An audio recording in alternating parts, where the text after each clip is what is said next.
Hello everyone. इसके पहले हम लोगों ने सेकेंड चैप्टर शुरू किया था, is matter around us pure. उसी के आगे हम लोग कंटिन्यू करते हैं। हमारा आज का टॉपिक है, पहला टॉपिक है सॉल्यूशन। अब सॉल्यूशन क्या होता है? जब दो या दो से अधिक सब्सटेंसेस को हम लोग मिक्स करते हैं तो उसे हम सॉल्यूशन कहते हैं। और ये जो मिक्सचर होता है ये कैसा होना चाहिए? होमोजेनस होना चाहिए। होमोजेनस का मतलब होता है एक पार्टिकल दूसरे पार्टिकल में सॉल्युबल हो जाए। ऐसा ना हो कि दोनों सॉल्युबल ना हो। जिन दोनों सब्सटेंसेस को हम लोग मिक्स कर रहे हैं वे आपस में सॉल्युबल होने चाहिए। तो इस तरह के मिक्सचर को हम लोग सॉल्यूशन कहते हैं। एग्जाम्पल है लेमोनेड। लेमोनेड किसे कहते हैं? नींबू पानी, आप जानते हैं। नींबू को पानी में डालते हैं, नमक डालते हैं, थोड़ा सा शक्कर डालते हैं, तो देखते होंगे सभी चीजें पानी में क्या होती हैं? सॉल्युबल हो जाती हैं, घुल जाती हैं। तो इस तरह से हमें क्लियर सॉल्यूशन दिखाई देता है। इसी तरह सोडा वाटर जो आप पीते हैं, बहुत सारे सोडा वाटर आते हैं मार्केट में, आप लोग कोल्ड ड्रिंक के रूप में पीते हैं, तो उसमें सोडा पड़े होते हैं। लेकिन क्या आपको कभी उसमें पानी में अलग से सोडा दिखाई देता है कि सोडा अलग हो, वाटर अलग हो? नहीं, ऐसा नहीं होता है। ठीक है, तो सोडा वाटर में क्या होता है? सॉल्युबल होता है। दोनों को आप क्लियर अलग अलग नहीं देख सकते। तो इस तरह के मिक्सचर को सॉल्यूशन कहा जाता है। अब आगे देख लेते हैं कि सॉल्यूट, सॉल्वेंट और सॉल्यूशन तीनों में अंतर क्या होता है। सॉल्यूट क्या होता है? सॉल्यूट ऐसे सब्सटेंसेस होते हैं जिन्हें हम सॉल्वेंट में मिलाते हैं या सॉल्युबल करते हैं। जैसे कि मान लीजिए मैंने आप एग्जांपल लिया है शुगर सॉल्यूशन। शुगर है, यहाँ पे चीनी है, वाटर है, प्लस यहाँ पे सॉल्यूशन बना। अब देखिए जो शुगर है, यहाँ पे जो चीनी है, ये सॉल्यूट है। इसे ऐड किस में किया जा रहा है? वाटर में। तो वाटर में ऐड किया जा रहा है, यानी कि शुगर सॉल्यूट हो गया। और सॉल्वेंट जिसमें कोई चीज घोला जाता है उसे हम सॉल्वेंट कहते हैं। जैसे कि यहाँ पे वाटर है, ठीक है, तो वाटर क्या हो गया? सॉल्वेंट। वाटर को वैसे भी यूनिवर्सल सॉल्वेंट कहा जाता है। यूनिवर्सल सॉल्वेंट क्यों कहा जाता है? क्योंकि पानी में, वाटर में मैक्सिमम चीजें जो होती हैं वो घुल जाती हैं, ठीक है, तो इसे सॉल्वेंट कहा। तो इस तरह से शुगर सॉल्यूशन बनता है। शुगर को पानी में मिलाया जाता है तो शुगर सॉल्यूशन बन जाता है। शुगर यहाँ पे सॉल्यूट हो गया, वाटर सॉल्वेंट हो गया, और जो सॉल्यूशन बन जा रहा है उसे हम शुगर सॉल्यूशन कहते हैं। तो इस तरह से सॉल्यूट, सॉल्वेंट एंड सॉल्यूशन तीन चीजें हैं यहाँ पे। आगे देखते हैं प्रॉपर्टीज ऑफ सॉल्यूशन। सॉल्यूशन के क्या क्या प्रॉपर्टीज होते हैं? सबसे पहला, सॉल्यूशन जो होता है होमोजेनस मिक्सचर होता है। होमोजेनस मिक्सचर मतलब इसमें सभी चीजें आपस में घुल जाती हैं, अलग अलग नहीं दिखाई देती हैं। दूसरा प्रॉपर्टी है its particle is very small, less than 1 nanometer. Solution के जो पार्टिकल्स होते हैं बहुत ही छोटे होते हैं। बेसिकली ये 1 नैनोमीटर से भी छोटे होते हैं। इनकी जो डायमीटर होती है 1 नैनोमीटर से भी कम होती है। तीसरा यहाँ पे कैरेक्टरिस्टिक है, प्रॉपर्टी है कि they do not scatter beam of light.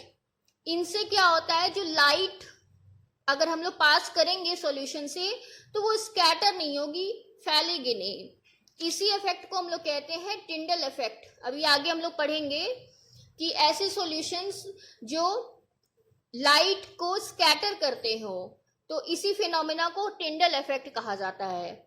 लेकिन जो सॉल्यूशन होते हैं वो टिंडल इफेक्ट शो नहीं करते हैं। अगला इसका प्रॉपर्टी क्या है कि सॉल्यूट पार्टिकल्स को सॉल्वेंट से अलग नहीं किया जा सकता, क्योंकि दोनों जब घुल जाएंगे आपस में तो कहां से हम इनको अलग कर सकते हैं। तो ये प्रॉपर्टी हो गई सॉल्यूशन की। आगे देखते हैं। अब आगे देखते हैं कि प्योर सब्सटेंसेस को कितने पार्ट में डिवाइड किया गया है। प्योर सब्सटेंस में क्या क्या चीजें आती हैं? सबसे पहला आएगा एलिमेंट। एलिमेंट क्या होता है? एलिमेंट वो सब्सटेंसेस होते हैं जिनको हम तोड़ नहीं सकते हैं, बाय एनी वे इनको तोड़ा नहीं जा सकता है। ये सबसे सिंपलर सब्सटेंस होते हैं। जैसे आप लोगों ने पीरियोडिक टेबल में देखा होगा 118 एलिमेंट्स होते हैं, sodium, potassium, sulphur, magnesium, aluminium, ये सभी क्या है, एलिमेंट्स के नेम है। एलिमेंट जो होते हैं सिंपलर सब्सटेंस होते हैं, इनको फर्दर तोड़ा नहीं जा सकता है। कैरेक्टरिस्टिक देख लेते हैं एलिमेंट्स के क्या क्या कैरेक्टरिस्टिक्स होते हैं। पहला कैरेक्टरिस्टिक होता है कि जो एलिमेंट्स होते हैं सेम एटम से बने होते हैं। जैसे कि मान लीजिए सल्फर अगर हम लोग लेते हैं तो सल्फर में बहुत सारे एटम्स पाए जाएंगे, लेकिन सभी एटम्स क्या होंगे, सेम होंगे, अलग एटम्स नहीं होंगे। दूसरा कैरेक्टरिस्टिक, जो फिजिकल और केमिकल प्रॉपर्टी होती हैं, ठीक है, वो सेम होती हैं। सभी एटम्स की जो फिजिकल एंड केमिकल प्रॉपर्टी होती है वो सेम होती हैं। थर्ड कैरेक्टरिस्टिक क्या है कि ये नेचर में या तो फ्री पाए जा सकते हैं या तो कंबाइंड फॉर्म में पाए जा सकते हैं। फ्री स्टेट का मतलब जैसे मान लीजिए ऑक्सीजन है, तो ऑक्सीजन वाटर के साथ रिएक्शन करके H2O बनाता है। वही ऑक्सीजन मैग्नीशियम के साथ रिएक्ट करेगा तो मैग्नीशियम ऑक्साइड बनाएगा। फिर वही ऑक्सीजन सल्फर से रिएक्ट करेगा तो सल्फर डाइऑक्साइड बना लेगा। तो एक ही एलिमेंट बहुत सारे एलिमेंट से रिएक्ट करके कंबाइंड फॉर्म में रहते हैं। इसके अलावा कुछ एलिमेंट्स ऐसे होते हैं जो किसी के साथ रिएक्शन नहीं करते हैं, जैसे कि नोबल गैसेस होते हैं, हीलियम, आर्गन, क्रिप्टन, रेडॉन, ये सभी जो होते हैं नॉन रिएक्टिव एलिमेंट्स होते हैं, किसी के साथ रिएक्शन नहीं करते हैं। क्यों रिएक्शन नहीं करते हैं ये हम लोग आगे आने वाले चैप्टरों में पढ़ेंगे। फिर एलिमेंट्स देखिए, एलिमेंट्स या तो सॉलिड हो सकते हैं या लिक्विड हो सकते हैं या गैस हो सकते हैं। लिक्विड्स बेसिकली तीन ही जो लिक्विड्स पाई जाती हैं, और गैसेस 11 एलिमेंट जो होते हैं गैसेस के रूप में पाए जाते हैं। अगला टॉपिक देखते हैं मेटल्स। मेटल्स क्या होता है? मेटल्स ऐसे एलिमेंट्स होते हैं जो बेसिकली अपने इलेक्ट्रॉन को लूज करते हैं, ठीक है। जो एस ब्लॉक के एलिमेंट पीरियोडिक टेबल में देखेंगे, एस ब्लॉक के जो एलिमेंट्स होते हैं वो मेटल्स होते हैं, और ये हमेशा अपने इलेक्ट्रॉनों को लूज करेंगे और कैटायन फॉर्म करेंगे। जैसे कि सोडियम, सोडियम क्या करेगा, 1 इलेक्ट्रॉन लूज करेगा और क्या बनाएगा, Na+। जो एलिमेंट इलेक्ट्रॉन को लूज करते हैं उन पे पॉजिटिव चार्ज आ जाता है और उसे हम कैटायन कहते हैं, ठीक है। तो अब मेटल्स की फिजिकल प्रॉपर्टी देख लेते हैं। मेटल्स क्या होते हैं, मैलिएबल होते हैं। Malleable means that they can be beaten into sheets. इनको हम लोग शीट्स के रूप में, पतली चादरों के रूप में ड्रॉ कर सकते हैं, एल्कली मेटल्स को छोड़ करके। They are ductile. डक्टाइल इसका मतलब होता है they can be drawn into wires. इनको तार के रूप में आप बना सकते हैं, जैसे कॉपर का तार हो गया, एल्यूमिनियम का तार हो गया, ठीक है। तो ये डक्टाइल होता है। और सिल्वर हो गया, गोल्ड हो गया। सिल्वर गोल्ड जो होते हैं बहुत ही ज्यादा डक्टाइल होते हैं। इनके कुछ ग्राम से ही आप किलोमीटर्स तक में इनके तार आप बना सकते हैं, बहुत ही हाईली डक्टाइल होते हैं। तीसरा प्रॉपर्टी है दे आर लस्ट्रस। लस्टर मतलब शाइनिंग होती है। गोल्ड और सिल्वर को आप देखेंगे इसमें शाइनिंग आपको मिलेगी। They are hard.